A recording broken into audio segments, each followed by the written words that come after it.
एक पंडित जी प्रतिदिन रानी को कथा सुनाने महल में जाया करते थे। कथा के अंत में प्रतिदिन कहते कि राम सुमर ले तो बंधन छूटे। कई दिन कथा सुनने के पश्चात एक दिन पिंजरे में बंद तोता बोला, यूं मत कहो रे पंडित झूठे। उस समय तो पंडित जी मन मसोस कर रह गए और चुपचाप चले गए। परंतु अब तोता प्रतिदिन पंडित को झूठे कहकर संबोधित करने लगा। पंडित जी को मन में क्रोध आता कि ये सब क्या सोचेंगे, रानी क्या सोचेगी। परेशान होकर पंडित जी अपने गुरु के पास गए।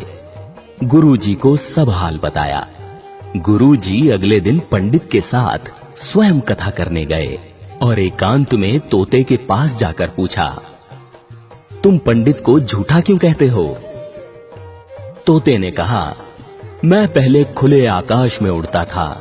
एक बार मैं एक आश्रम में जा बैठा जहां सब साधु संत राम राम राम बोल रहे थे। वहां बैठा तो मैंने भी राम राम बोलना शुरू कर दिया। एक दिन मैं उसी आश्रम में राम राम बोल रहा था, तभी एक संत ने मुझे पकड़कर पिंजरे में बंद कर लिया। फिर मुझे 2-4 श्लोक सिखाए। आश्रम में एक सेठ ने संत को भारी दान दक्षिणा दी। संत ने आशीर्वाद स्वरूप सेठ को मुझे सौंप दिया। अब सेठ ने मुझे चांदी के पिंजरे में रखा। मेरा बंधन बढ़ता गया। अब मैं स्वच्छ वायु और ताजा फलों के लिए भी तरसने लगा। निकलने की कोई संभावना न रही।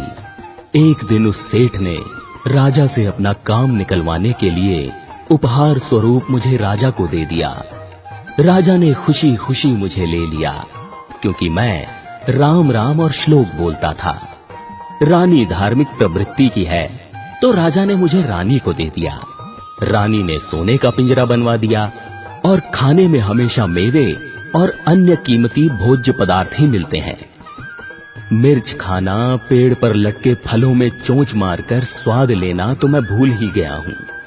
अपनी मर्जी से चहकना भूल गया हूँ। अब मैं कैसे कहूँ कि राम राम कहें तो बंधन छूटे।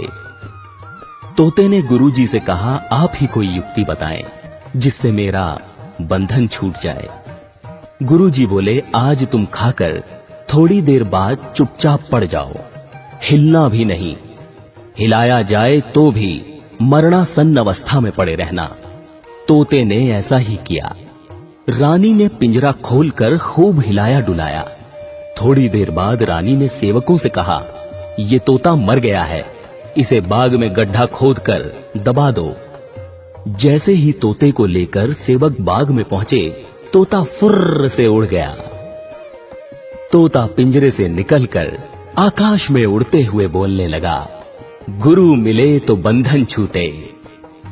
इस कहानी से हमें सीख मिलती है कि शास्त्र कितना भी पढ़ लो, कितना भी जाप कर लो, लेकिन सच्चे गुरु जब तक रास्ता न बताएं, तब तक मुक्ति पाना संभव नहीं है।